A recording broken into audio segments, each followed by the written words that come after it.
Hej Sune, du får lige en vejledning i at bruge BurTools. Det er så simpelt. Du skal starte med at installere BurTools, og det er ganske enkelt. Du tager alle filerne og putter dem ned i en mappe og laver en genvej til exe-filen. Så kører du exe-filen, og den starter så det her vindue op. Det næste du gør, det er, at du går op i File, så trykker du på Load, og så skal du ud og finde den relevante fil. Og mine har jeg lagt på mit C-drev. Dem skal vi lige have fundet, og den kommer lige her ind, og så du kan se den. Og det var Blue Gold, at vi havde, så den vælger vi og trykker OK. Sådan. Så har vi den relevante fil, og så langt så godt. Ude til højre her kan du se en lille skyder, der gemmer sig her, og den bestemmer størrelsen af terningen. Du skal også lige op i config og eventuelt sætte hak ved use lights og use tooltips, men det er ikke nødvendigt. Så går du op og trykker på solver. Så dukker der lige pludselig terningen op. Nå, det var min bedre halvdel, der fortalte mig, at der var mad. Men jeg fik lige 5 minutter.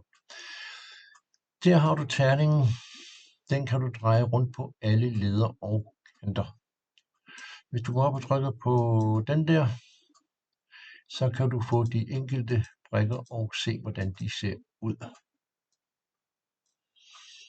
Du kan også trykke på puzzle, så kommer de alle sammen, og med de farver, de har. Nå, men vi skulle have den her stakkels terning løst, som var en større opgave, så vi trykker på solver, og der står allerede en solution, så det er så enkelt. Men nu har du terningen, den kan du køre rundt med. Så skal du ned og fange den her. Eventuelt sætte hak her ved disassemble. Så er det den her, du skal have fat i. Og så kan du lige pludselig se, så sker der noget her. Og så får vi skilt terningen ad. Så er vi der, hvor du er. Så starter vi igen, og du vil gerne have det samlet, så vi kører den anden vej. Og se, nu har du terningerne her, og så kan du bruge musen til at dreje den rundt på alle ledder og kanter og flytte rundt med dem, så du kan se, hvordan de skal skubbes sammen. Og så kan du simpelthen her gøre det her stille og roligt en ad gangen, og se præcis fra alle sider, hvordan man gør. Og se, så glider den her stille og roligt på plads, så kommer den næste her, og du kan skubbe den her frem og tilbage, og så kan du se, hvordan den glider ind, og du kan dreje den, og se ad. Jeg har lavet et eller andet der. Ja. Der faldt vist en ud, jeg trykker lige på den der, så kan den på plads igen. Så skubber du lige her. Se, så kommer lige den, så kommer nummer 3. Og der kan du igen køre rundt og se, hvordan skal de skubbes rundt. Og se, så skubber vi dem lige stille og roligt på plads, og nu kommer den blå. Nu har du jo ikke de farver her på din terning. Du har jo nok lavet dem ensfarvet alle sammen. Og så du må genkende den ud fra formen. Så kører vi videre her. Så skal den gule skubbes ud, den lille ind, og